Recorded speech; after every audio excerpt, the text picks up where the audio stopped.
Ladies and gentlemen, boys and girls, children of all ages, welcome to Robert's Sports Show. I'm your host, Robert, from the independent scene to the main event of WrestleMania. Alright, AEW, CMLL, New Japan Pro Wrestling, and Stardom present Forbidden Door 2026. The buy-in had 3 big matches. Personally, I thought 3 really good matches. Matter of fact, I think, personally, these 3 matches were almost as good as the best match on the other card that happened at the same time. Their main event, I gave, you can check that preview out on Rob's Sports Show. Their main event, I gave 3 3/4 star to. These 3 pre-show matches, I gave 3.5 star. Buy-in matches, I gave 3.5 star to. So yeah, the buy-in matches were just almost as good as the main event of the other show. So yeah, I am a wrestling fan. I watch all wrestling, WWE, AEW, TNA, watched them all, previewed all 4 shows from the weekend, and reviewed, this will be the 4th show. Like I said in the preview, it's going to be a couple days before I got it completely watched and got it up. Alright, first match, we had representing New Japan Pro Wrestling, Drilla Moloney taking on Daniel Garcia of the Death Riders, with Maria Shafir on the outside. This match was actually really, really good. I actually enjoyed this match. I did not know this match was supposed to be on the card. So in the in the preview, I predicted 11 matches, 9 and 2. Thank you very much. And this one wasn't there. I probably would have picked Drilla Moloney. He's actually one of my favorite guys from New Japan Pro Wrestling. His ability to chop is just second to none. He went from, I would say, the size of the Young Bucks, and put on some muscle, kind of like Will Ospreay did years ago. Went from kind of a light heavyweight, kind of the junior heavyweight for New Japan, to a heavyweight. And when he did that, he actually got better in the ring. I've watched him from Rev Pro all the way through New Japan. Now here's some in AEW. Good matchup with him and Daniel Garcia. These are 2 guys I would love to see kind of running the mid card of New Japan and AEW. I think Daniel Garcia would be a great TNT champion. He would be a great kind of upper middle card guy. Same way with Drilla Moloney. So this match, they had a chop exchange on the outside. Other than that, just 2 guys going out there putting on a hell of a match. 10 minutes and 26 seconds. Again, I gave it 3.5 star. Next up, we had the AEW TBS Survivor of the Fittest qualifying match. That is a match that's going to happen tonight on Dynamite. May have already happened. I haven't watched Dynamite yet. I'll watch Dynamite tomorrow, or I think tomorrow or Friday I'll probably watch it. I don't typically watch a lot of wrestling live. That's why some of these reviews for these shows are a couple days later. Malik of Stardom, she was able to beat Skye Blue there. She did this Skye Blue did this Hurricane Rana to the outside. Malik caught her and just powerbombed her to the side of the ring. Definitely a lot of power there from her, so I can't wait to see her in that Survival of the Fittest match. If you've never seen the Survival of the Fittest match, it's actually a Ring of Honor creation, so it's cool to see that on AEW and on Dynamite tonight. I give that match 3.5 star, 9 minutes and 18 seconds, and Malik getting the victory there. Then we had the other buy-in match was the AEW Women's World Tag Titles on the line. Champions Divine Domination, and they are dominant. Lena, Kross and Megan Bayne taking on Olympia and Thunder Rosa. This match was actually a whole lot better than I thought it was going to be. One, Megan Bayne, she's kind of, I'm trying to think of a WWE person that she would kind of be, kind of like the Glamazon, like Beth Phoenix was. It's more power than in technical stuff, but the fact that Olympia was able to overpower her and to slam her, power slam her, that was kind of the first moment that you saw Megan Bayne look human. She looked like this just massive Glamazon. Now she actually looked human. But 10 minutes and 48 seconds, Divine Domination was able to dominate. They got the victory. I gave it 3.5 star.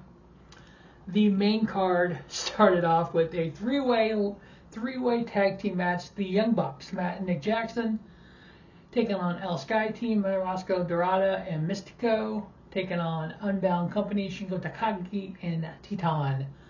Unbound Company is part of New Japan Pro Wrestling. That's a faction over there now that was actually, LFI.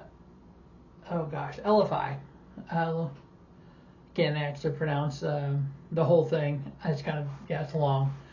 And Bullet Club. Once LFI and Bullet Club kind of both went away, a lot of their members kind of combined to make Unbound Club, and that's where Shingo and Titan came from. El Skye team is from CMLL, and then obviously the Young Bucks from AEW. This was just one of those matches. If you like the lucha libre, the high flying, the cruiserweight style from WCW, which I was a fan of, this was the match for you. Just boom, boom, boom, everybody jumping out of the ring. What's crazy is El Skye team reminded me of a Young Bucks. Even though the Young Bucks aren't really old, but they're more kind of precise in what they do now. They're not just all over the place. And that's kind of how El Skye team is. But then you had the power from Shingo and Titan. And this match lasted 17 minutes and 53 seconds with the Young Bucks actually getting the victory. In the preview, I actually thought El Skye team would get it. Thought they would give it to CMLL, but they gave it to the Young Bucks, which is kind of cool. I gave it 4-star. Definitely a great match there to start the card. Next up, we had Kenny Omega versus Zack Sabre Jr. Two completely different styles. You have Kenny Omega, which he uses more of the power, more of the striking, and Zack Sabre Jr. is all about submission and all about the joint manipulation and styles make fights. And this is one of those premier examples of that. The fact that this match was 26 minutes and 25 seconds. And these two actually started fighting on the outside, doing chops and joint manipulation and all this, and having Sabre just methodically trying to get Kenny Omega to submit, and Kenny just doing his strikes. And the fact that they were on top of the announce table just going back and forth and almost countering each other. And Sabre ended up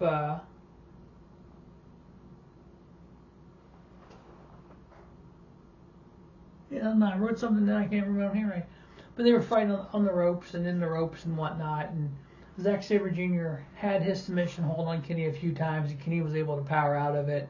And that's one thing that when I first became a Kenny Omega fan was because of his striking ability. There was a match he had with Ring of Honor years ago against Davey Richards, and it was the way he was able to take those strikes from Davey and give them back where I became a Kenny Omega fan. The fact Kenny got this victory here, 4.5 stars is what I gave it. Again, styles make fights, and these two had two completely different styles that made that match just, you could just tell each guy kind of, Zack kind of sold the chops and was able to sometimes take them and just bear through it, just like Kenny was able to take some of the submissions and the joint manipulation and able to kind of fight through the pain to be able to counter that move to something else. But Kenny getting the victory, I gave it 4.5. In the preview, I actually thought Zack Sabre Jr. would win that. Those are the only two ones that I missed on the preview. So 9 and 2 overall in my picks.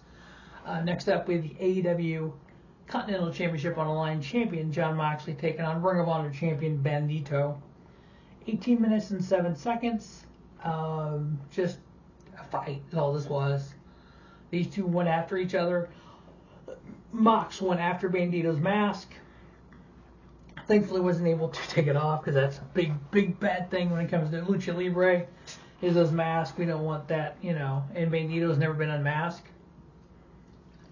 But the fact that Jon played into that, like he was going to, and kind of got the mindset and the mind games, and then the two just brawled. And Moxley able to get the victory, 18 minutes and 7 seconds. I gave it 4-star.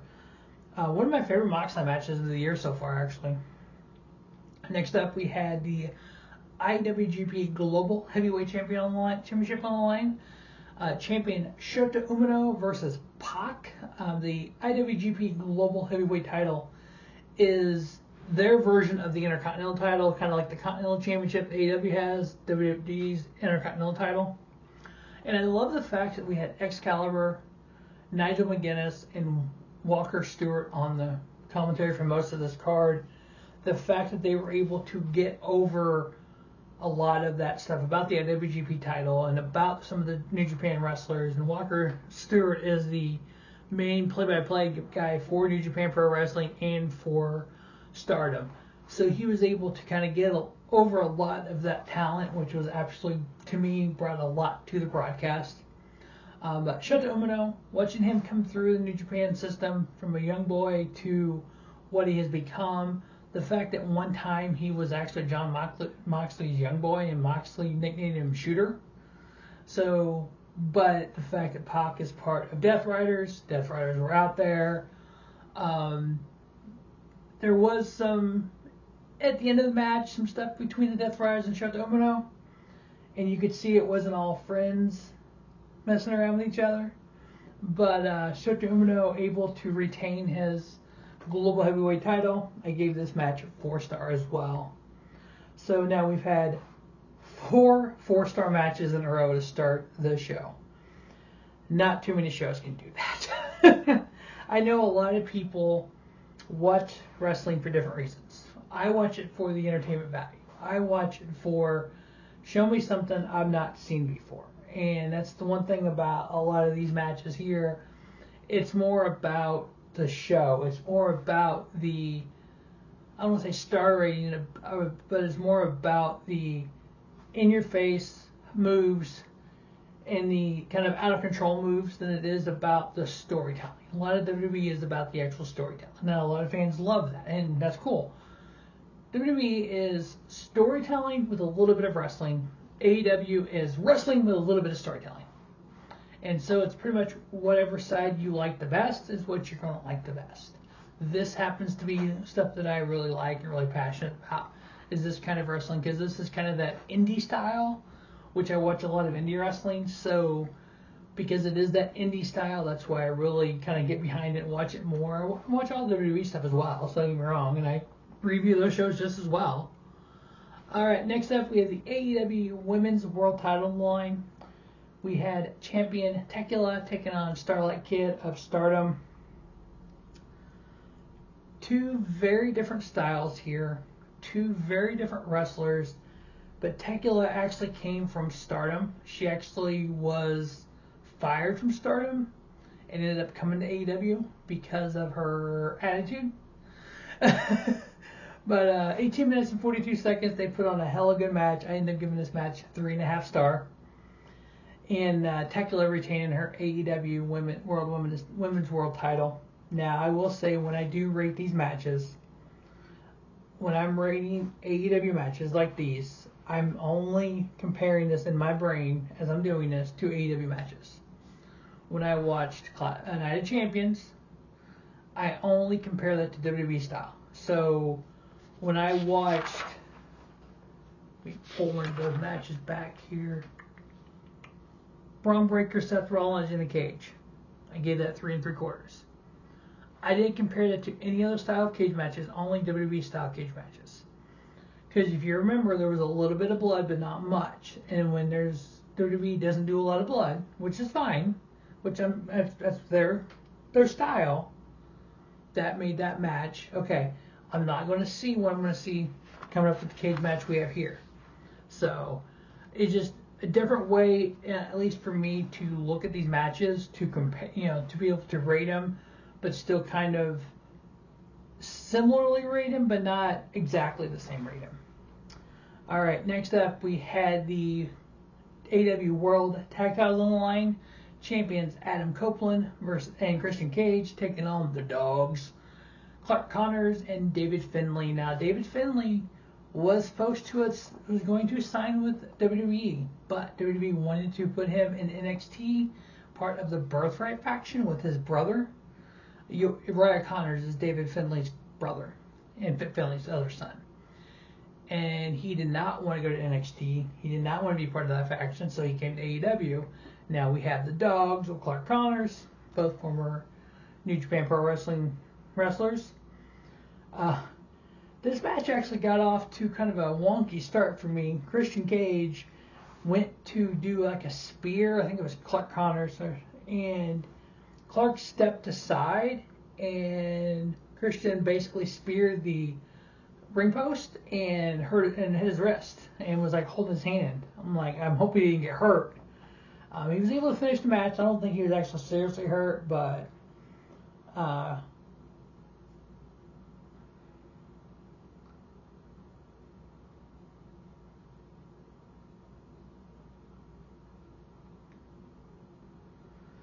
now there was one moment in the match where Clark Connors and Adam Copeland each were standing in corners, and they were going to basically spear each other. They both kind of got a piece of each other because it's almost like a head-on spear. But Finlay was able to get in there and knock out the pin. Now, this match, to me, ended kind of wonky. I ended up giving it 3 3/4 star, with Copeland and Cage ended up initially winning, but they won. It was kind of weird at the end. They're battling in there right after the spear, I think it was, pretty close to the end of it. They ended up, the lights went out. I'm like, that is weird. Why did the lights go out? Well, the lights went out, and when the lights come on, the Bang Bang Club was on the stage, on the ramp. Juice Robinson, the Guns, and Ace Austin. Like, this is just random because they're not involved in this match at all. And then the spotlight on, then the spotlight goes off, and all the lights come back on. Switchblade Jay White returns, standing in the ring, ends up attacking David Finlay. Now, there is history there from New Japan Pro Wrestling. Jay White was the leader of the Bullet Club. When Jay left to come to AEW, David Finlay became the leader of the Bullet Club. Basically ran the Bullet Club into the ground. The Bullet Club went away. And it's almost like Jay White blames David Finlay, so he came out and attacked him. That's one way to look at it. I don't know what kind of story. I think there's a story they're going to tell, because they actually talked about being leaders of the Bullet Club and stuff. So, but yeah. So I think we're going to get a David Finlay and Jay White match here soon. I'm glad the Switchblade is back. Definitely, he's been gone a year. Definitely a hell of a talent. So I'm going to get this match again, 3 3/4, with Cope and Christian retaining their tag titles. You know, there's going to be matches against FTR and the Bucks and some other tag teams, and I'd like to see if somehow we can get a New Day in AEW, and see if we can maybe do Edge and Copeland and Cage versus New Day at some point. But that's next month, because of the way when 90 days goes past, it's going to be kind of, I think it would be the last Friday of the month is when when 90 days would be. So we'll see how that works out. But all right, next up we had the women's finals in the Owen Hart Foundation tournament. The winner of this goes on to All in Wembley. The winner of the men's also goes to Wembley and All In. Unlike another company, when you win a tournament here, you actually get the title shot that you're supposed to at the pay-per-view. You're supposed to get it. So the winner between Mercedes Moné, Maya World, will go on to All In and face the winner of the women's world title at that point in time. And then the winner of Will Ospreay and Swerve Strickland will go on to face the champion, the men's champion, at All In, main eventing Wembley. Now, Mercedes Moné versus Maya World. I love the story they've been telling with Maya World, and how, with the loss of her brother and what she's had to go through, and she's been able to go through this tournament and get here, and you don't always have to go over to get over to go over, or go over to get over, whatever it is. You don't have to go over and get over. She's gotten over a lot in this tournament, and I think over the last month, her ability in the ring, you could see the progression of how she's gotten better. And putting in her with Mercedes Moné, like I said in the preview, I had a good feeling Mercedes Moné was going to win this because of the name factor. But there was a time during this match I was okay with my world winning. I ended up giving this match 4.25. Mercedes Moné did get the victory, 24 minutes and 51 seconds. My world got over so far in this match because of this match with Mercedes Moné that I'm excited to see what the next chapter is for her and how she's going to take what happened here and motivate it and be able to grow in the company and become a champion at some point. But Mercedes Moné winning the Owen Hart Women's Tournament, second year in a row, I do believe. Next up, we had the Steel Cage match, which we actually have a name for now.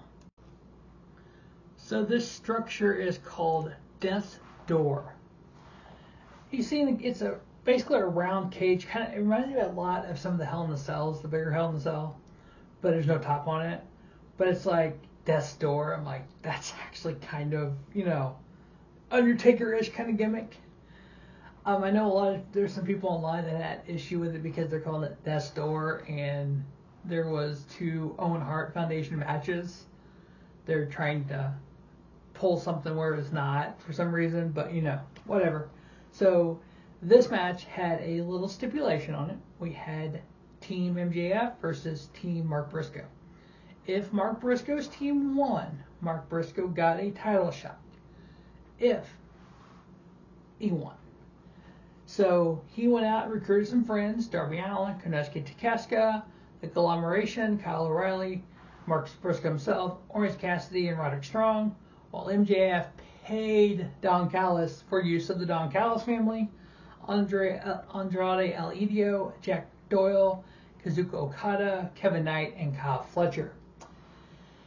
Now, that match actually happens, so Team Briscoe won this. We'll go start there. Mark Briscoe gets his AEW World Heavyweight title shot tonight.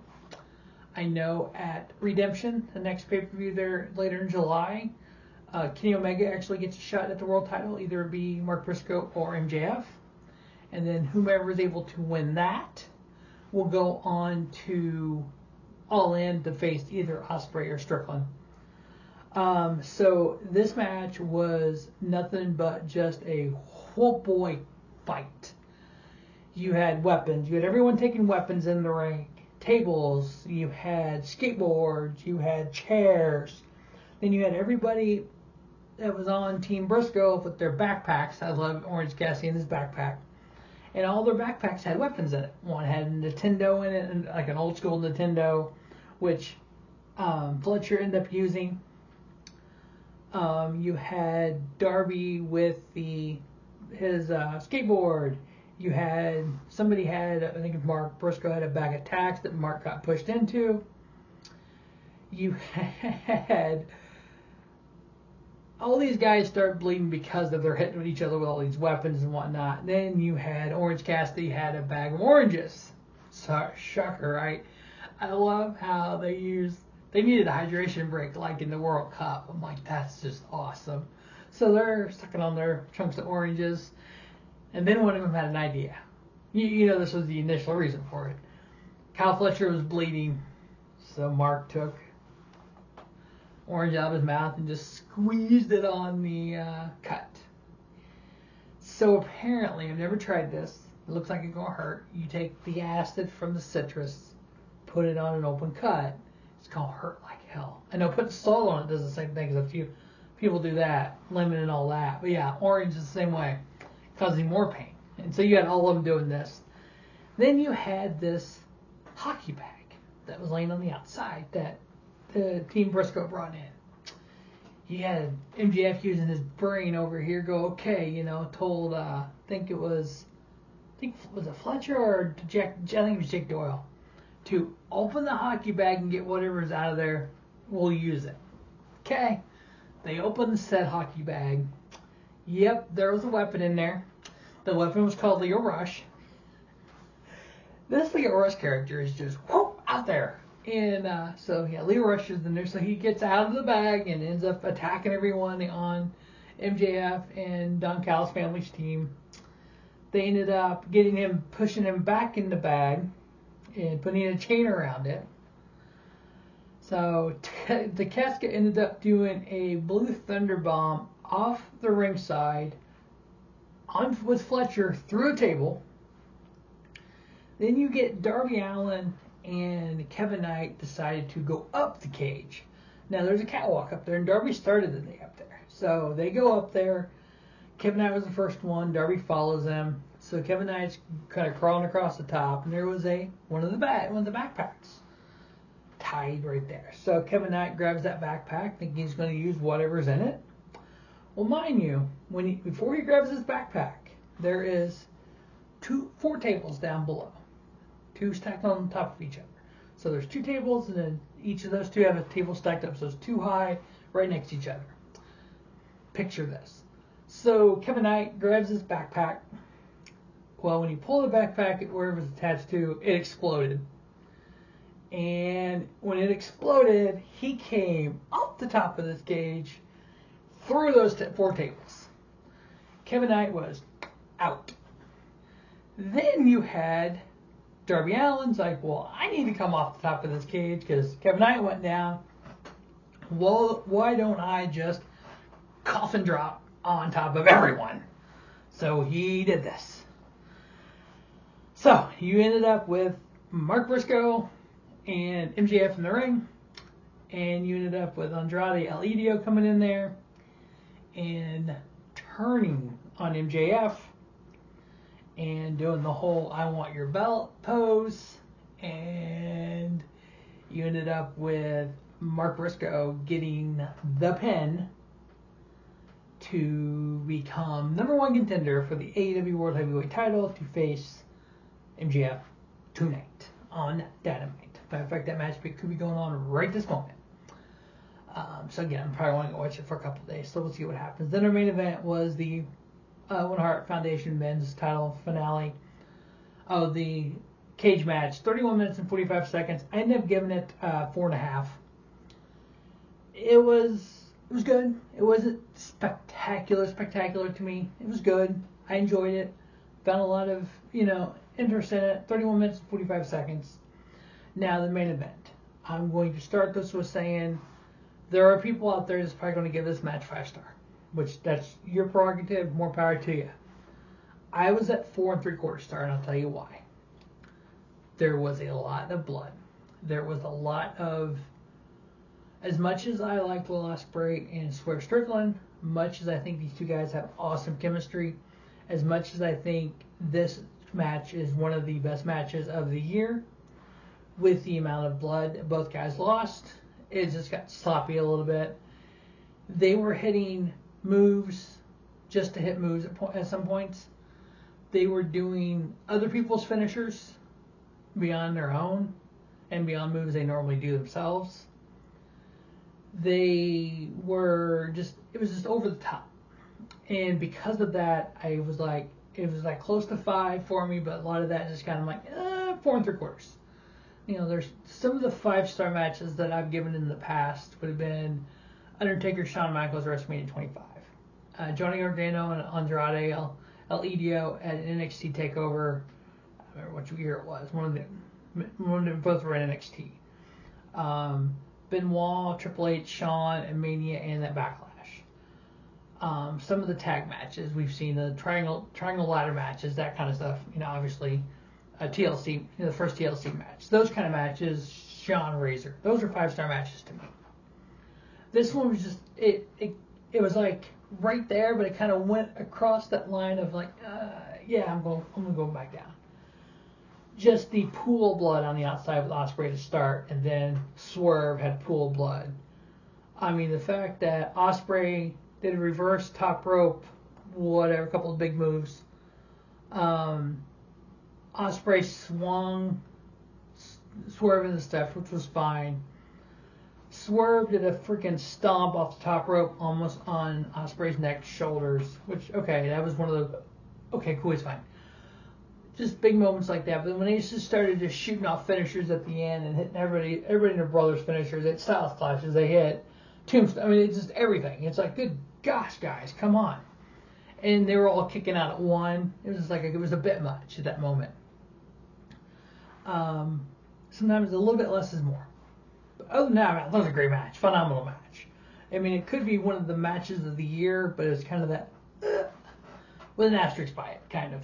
So Will Ospreay getting the victory there. Going on to main event, All In Wembley, London, where he's from. He's never been AEW World Heavyweight Champion. This is going to be one of the most predictable surprises ever if Will Ospreay wins that. I think he will. I think it's going to be, and now if he goes, I'm actually torn. Either be MJF or, the biggest heel in AEW versus the biggest face in Will Ospreay, or Omega Ospreay. Like Kenny Omega, Will Ospreay, London, All In. That actually intrigues the shit out of me. I've seen that match, Ospreay and Omega, for the world title on the biggest stage of them all. I think that would make it over a little bit bigger. But that is AEW, New Japan Pro Wrestling, CMLL Stardom Forbidden Door review. Like I said in the preview, I knew it's going to be a few days. But that's my thoughts. As always, thanks for watching the Robert Sports Show. Don't just have a great day. Have a spiffy day. Robert Sports Show, your YouTube leader, sports channel content from the independent scene to the main event of WrestleMania. Have a great night.